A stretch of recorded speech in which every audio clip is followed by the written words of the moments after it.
दोस्तों, एक रिसर्च कहता है कि 27% इंडियन फाइनेंशियली एडुकेटेड नहीं है। उन्हें पैसे के बारे में कुछ भी नहीं पता। उन्हें बेसिक नॉलेज नहीं होता कि पैसा कैसे काम करता है, इन्फ्लेशन कैसे काम करता है, उन्हें नहीं पता। दूसरी तरफ सिंगापुर में 59% एडल्ट्स एडुकेटेड हैं, इसलिए उनका इकोनॉमी इतना अच्छा परफॉर्म कर रहा है। हांगकांग, जापान में 43% लोग एडुकेटेड है। इंडिया में बस 23% लोग। स्कूल हमें यह सब नहीं सिखाता।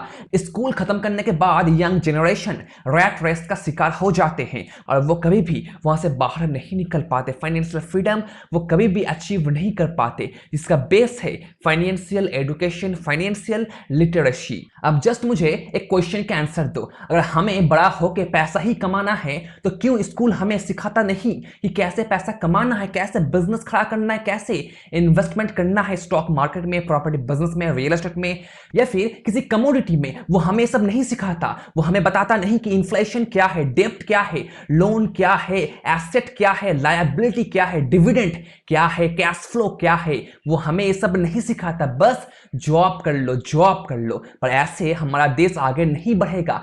अब जस्ट दूसरे कंट्रीज को देखो जो डेवलप्ड कंट्री है, वहां बिजनेस बन रहे हैं, इन्वेस्टमेंट हो रहा है। वो डेवलप्ड कंट्री है क्योंकि उनका यंग जनरेशन फोकस्ड है बिजनेस पे, एंटरप्रेन्योरशिप पे, इन्वेस्टमेंट पे, ना कि जॉब पे, बस जॉब पे, गवर्नमेंट सिक्योरिटी पे। एक इंसान 4 से 5 साल मेहनत करता है एक गवर्नमेंट जॉब पाने के लिए। क्यों? बस सिक्योरिटी पर्पस के लिए। काम ना करो तो भी हमें पैसा मिलता रहेगा। यही मेंटालिटी है हमारे यंग जनरेशन का। हमें इसे बदलना होगा। हमारा मेंटालिटी इतना एंटाइटल्ड हो गया है कि हम इंसान भूल जाते हैं कि पैसा क्यों आया था दुनिया में और क्यों पैसे का वैल्यू धीरे धीरे घट रहा है। हम भूल जाते हैं, इसलिए हम मिस्टेक्स करते रहते हैं। हम डेब्ट में फंस जाते हैं, लोन उठाते हैं, home loan, marriage loan, education loan हम लेते हैं और उसे चुकाने में पूरा लाइफ बिता देते हैं। मैं ये नहीं कह रहा हूं कि लोन लेना बुरा है, बट ये अच्छा है अगर आप उसे अच्छे तरीके से इस्तेमाल कर पाते हो तो।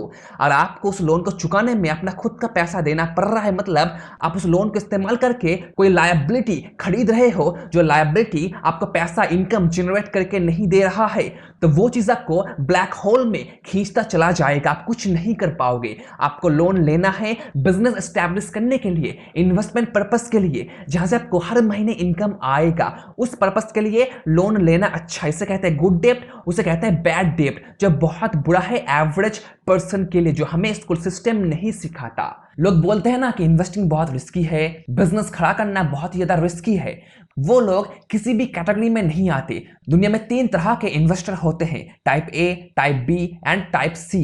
टाइप ए मतलब जो प्रॉब्लम्स को ढूंढता है और उसे सॉल्व करने की कोशिश करता है। फॉर एग्जांपल, आप जाते हो प्रॉपर्टी खरीदने के लिए, आप देखते हो कि इस प्रॉपर्टी में बहुत सारा प्रॉब्लम है, इसके आसपास जो एरिया है वो अच्छा डेवलप्ड नहीं है, वहां पेंट ठीक ठाक नहीं है, इसका टाइटल ठीक नहीं है, और भी बहुत सारे प्रॉब्लम हो सकता है। तो आप एज अ इन्वेस्टर उसे परचेस करते हो, उसे सॉल्व करते हो, उन सारे प्रॉब्लम्स को सॉल्व करते हो और उसे बेचते हो। आप एक टाइप ए इन्वेस्टर हो, आप अल्टीमेट इन्वेस्टर हो। अगर आप एक ऐसा इंसान हो जो आंसर्स ढूंढता है, मतलब आप उस प्रॉपर्टी को देखते हो और खुद से क्वेश्चन करते हो कि ये प्रॉपर्टी अच्छा होगा।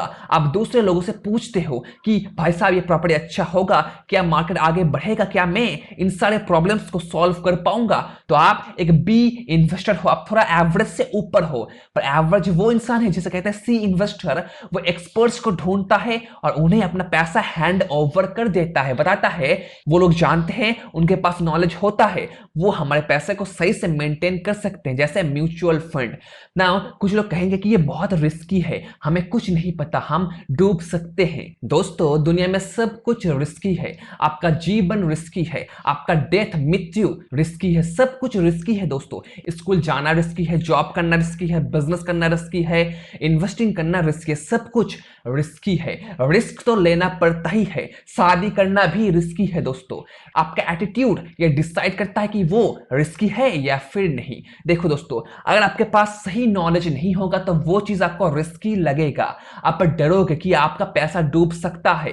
अगर आपके पास सही रिसर्च होगा, सही नॉलेज होगा कि क्या करना है, आप क्या कर रहे हो, तो वो चीज आपको रिस्की रिस्की नहीं लगेगा। अगर आपको कुछ भी रिस्की लग रहा है तो आप उसके ऊपर रिसर्च करो, डेटा कलेक्ट करो, सीखो और देखोगे आप कि वो रिस्की नहीं है। आपका नॉलेज उसे रिस्की मान नहीं रहा है। आज की डेट में आप देखोगे अगर आप रिसर्च नहीं करोगे तो वो चीज आपको रिस्की लगेगा। ये सिंपल फैक्ट है। जो लोग रिसर्च करते हैं उन्हें ये चीज रिस्की नहीं लगता। रिस्क और रिस्की के बीच का डिफरेंस जानो, रिसर्च करो, तभी आपको पता लगेगा कि ये रिस्की है एग्जैक्टली या फिर नहीं है। आपको कैश फ्लो को भी मेंटेन करना सीखना होगा। पर्सनल कैश फ्लो को कैलकुलेट करना, मेंटेन करना सीखना होगा। मतलब पे योरसेल्फ फर्स्ट एंड देन पे अदर्स। दोस्तों वांट्स एंड नीड्स के भीतर बहुत बड़ा अंतर होता है। वांट्स वो चीज है जिसे आप चाहते हो, जो नहीं होगा तो भी चल जाएगा, पर नीड वो है जो चाहिए, एग्जैक्टली चाहिए। आपको इस चीज को आइडेंटिफाई करना होगा। लोग क्या करते हैं कि जब उनके पास थोड़ा पैसा आता है तो वो खर्च करने लगते हैं, ज्यादा सोचते नहीं, बस खर्च करते हैं। पर जब महीने का एंड होता है तो वो स्ट्रिक्ट होने लगते हैं, उनके पास पैसा कम पड़ जाता है और वो प्रॉब्लम का शिकार हो जाते हैं। सारे लोग अपने पैसे को ऐसे ही कंट्रोल करना चाहते हैं, पर वो बिल्कुल भी सही तरीका नहीं है। आपको स्ट्रिक्ट होना होगा, पहले से ही एक बैलेंस शीट प्रिपेयर करना होगा, उसे मेंटेन करने के लिए, अपने कैश फ्लो को देखने के लिए कि कैश कहां फ्लो हो रहा है, मेरा वांट्स एंड नीड्स क्या है और कैसे मैं उसे मेंटेन कर सकता हूं, कंट्रोल कर सकता हूं। इसके ऊपर मैंने कंप्लीट वीडियो बना दिया है कि कैसे पर्सनल बैलेंस शीट प्रिपेयर करना है, एसेट लायबिलिटी इनकम एक्सपेंस कैसे मैनेज करना है, उसके ऊपर मैंने वीडियो बना दिया है। आप चाहो तो देख सकते हो, ये आपको लिंक मिल जाएगा। पर दोस्तों जितना भी मैं आपको कहूं कि ये करना है, वो करना है, ये नहीं करना है, पर इमोशन जो होता है ना वो आपको करवा देता है। आप सोचते भी नहीं, आप कर देते हो इमोशन में आके। इमोशन सबसे घातक है इस पूरे प्रोसेस में। आपको वो करवा देगा, आप करोगे नहीं पर वो आपको करवा देगा। ये सिंपल सा फैक्ट है। आपको उससे पहले कंट्रोल करना होगा एंड देन अपने बैलेंस शीट को तैयार करना होगा, तभी आप अपने कैश फ्लो को मेंटेन कर पाओगे। फॉर एग्जाम्पल आप एक चीज खरीदना चाहते हो, मान लेते हैं 20,000 रुपीज का है, आप उसे परचेस करना चाहते हो। आपका मन कहेगा कि थोड़ा पैसा और लगा दूं और अच्छी चीजों को परचेस कर लूं जो टिकेगा, पर आपका दिमाग कहता है कि नहीं, उस पैसे को सेव कर एंड उसे इन्वेस्ट कर किसी दूसरे जगह पे, वो प्रॉफिटेबल होगा। पर दोस्तों यहां पे दो चीज आता है। फर्स्ट के सिनेरियो में आपका इमोशन आपको बताता है कि आप उस चीज को परचेस करो, और सेकंड सिनेरियो में आपका दिमाग कहता है कि नहीं तो इसे परचेस कर। दोनों तरफ से आप सही हो, पर यहां आपको देखना होगा कि लॉ ऑफ अट्रैक्शन आपके अगेंस्ट काम कर रहा है या फिर आपके साथ काम कर रहा है। क्योंकि दोस्तों अगर आप ज्यादा प्राइस का प्रोडक्ट खरीदते हो तो आप पैसा बचा रहे हो, न कि वेस्ट कर रहे हो। साउंड स्ट्रेंज ना? देखते रहो, आपको पता लग जाएगा। अगर आप जस्ट पैसा बचाना चाहते हो तो लॉ ऑफ अट्रैक्शन आपके अगेंस्ट काम करेगा। अगर आप पैसा बचाना चाहते हो उस पैसे को इन्वेस्ट करने के लिए किसी दूसरे जगह पे, तो लॉ ऑफ अट्रैक्शन आपके साथ काम करेगा। लॉ ऑफ अट्रैक्शन मींस दोस्तों आप अपने मींस के ऊपर जियोगे। आप अफोर्ड कर सकते हो 25,000 रुपीज का वो प्रोडक्ट, पर आप खरीद रहे हो 20,000 रुपीज का जस्ट 5,000 रुपए सेव करने के लिए। लॉ ऑफ अट्रैक्शन आपके अगेंस्ट काम करेगा, आपको और पैसा वो जनरेट करके नहीं देगा। सिंपल शब्द में कहूं तो दोस्तों आपको अपने मीन्स के ऊपर जीना होगा, तभी लॉ ऑफ अट्रैक्शन आपके साथ काम करेगा। मतलब आपको 25,000 रुपीज का ही उस प्रोडक्ट को खरीदना होगा, जो प्रोडक्ट आपको खुशी देगा। जो चीज आप दिल से चाहते हो उसे ही परचेस करो, उससे ही परचेस करो, तभी लॉ ऑफ अट्रैक्शन आपके साथ काम करेगा। अगर आप खुद को मार के, खुद के डिजायर को मार के प्रोडक्ट परचेस करते हो 20,000 रुपीज दे के 25,000 रुपीज के बदले, तो लॉ ऑफ अट्रैक्शन आपके अगेंस्ट काम करेगा। ये थोड़ा मुश्किल है समझना, पर आई थिंक आप समझ सकते हो। लॉ ऑफ अट्रैक्शन ऐसे ही काम करता है, पर ये बहुत मैटर करता है पर्सन टू पर्सन। वो डिसीजन आपका है, वो चॉइस आपका है दोस्तों। लॉ ऑफ अट्रैक्शन आपके साथ काम नहीं करेगा। अगर आप सेव करना चाहते हो तो उसे इन्वेस्टमेंट पर्पस के लिए सेव करो, वो काम करेगा आपके साथ। ये सिंपल सा फैक्ट है, जो हिडन फैक्ट है, जो मैंने आपको बता दिया है। अगर आप जानना चाहते हो ये कैसे काम करता है तो आप लॉ ऑफ अट्रैक्शन का जो बुक है सीक्रेट, उसे पढ़ लो, आपको पता लग जाएगा। या फिर उनका एक डॉक्यूमेंट्री भी है, आप उसे भी देख सकते हो, आपको थोड़ा अंदाजा लग जाएगा कि मैं क्या कह रहा हूं। Now it's time to find a mentor. आपको गुरु को ढूंढना होगा। गुरु ढूंढने के ऊपर भी मैंने कंप्लीट वीडियो बना दिया है, यहां मैं आपको शॉर्ट में एक्सप्लेन कर देता हूं। गुरु वो इंसान है जो आज वहां है जहां आप फ्यूचर में पहुंचना चाहते हो। फॉर एग्जाम्पल, आप एक सक्सेसफुल प्रॉपर्टी इन्वेस्टर बनना चाहते हो, आप उसे फॉलो करोगे जो आज सक्सेसफुल है, उसके पास बहुत सारा प्रॉपर्टी है और वो उसे मेंटेन कर रहा है, वो वेल्दी है। आप उसे फॉलो करोगे ना कि उस इंसान को जो कहता है कि प्रॉपर्टी इन्वेस्टमेंट अच्छा है तो ये कर वो कर एंड तो अमीर बन जाएगा। नहीं, उसे फॉलो करो जो कर चुका है, जो वेल्दी है। ये वीडियो देख लेना, आपको और हेल्प करेगा मेंटर चूज करने में। अब ये चीज थोड़ा स्पिरिचुअल बनने जा रहा है, थोड़ा ध्यान देना। आपको फेथ को, अपने विश्वास को पकड़ के रखना होगा कि हां आप कर पाओगे। फेथ एक ऐसा चीज है जो आपका बिलीफ सिस्टम क्रिएट करता है, आपको बताता है कि ये पॉसिबल है। इम्पॉसिबल भी आपका पॉसिबल लगने लगता है जब आप विश्वास करते हो।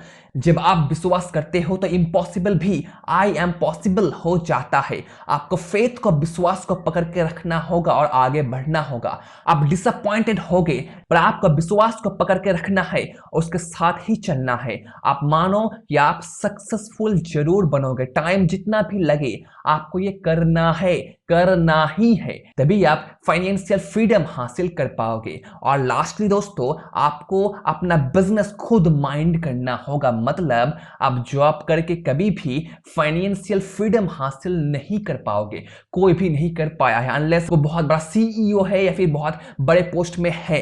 पर एवरेज इंसान के लिए अगर फाइनेंशियल फ्रीडम हासिल करना चाहते हो, रैट रेस से बाहर निकलना चाहते हो, तो आपको जितना जल्दी हो सके अपना बिजनेस शुरू करना होगा, इन्वेस्टमेंट करना होगा, एंटरप्रेन्योरशिप में इंटरेस्टेड होना होगा, बिजनेस करना होगा, तभी आप फ्रीडम हासिल कर पाओगे। जैसा बिल गेट्स ने कहा है, जितना जल्दी हो सके अपना बॉस खुद बन जाओ, तभी आप सफल हो पाओगे।